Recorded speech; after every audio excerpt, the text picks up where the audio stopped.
To balance a chemical equation, first write out your given formula with the reactants on the left of the arrow and the products on the right. For example, your equation should look something like H2 plus O2 equals H2O. Count the number of atoms in each element on each side of the equation and list them under that side. For the equation H2 plus O2 equals H2O, there are 2 hydrogen atoms being added to 2 oxygen atoms on the left. So you would write H equals 2 and O equals 2 under the left side. There are 2 hydrogen atoms and 1 oxygen atom on the right. So you would write H equals 2 and O equals 1 under the right side.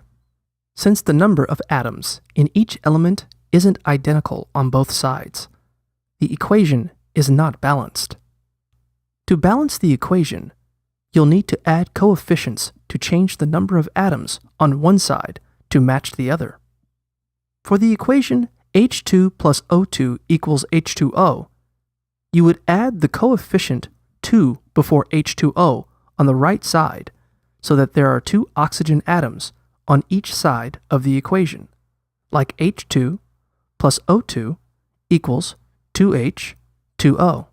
However, subscripts can't be changed and are always multiplied by the coefficient, which means there are now 4 hydrogen atoms on the right side of the equation and only 2 hydrogen atoms on the left side.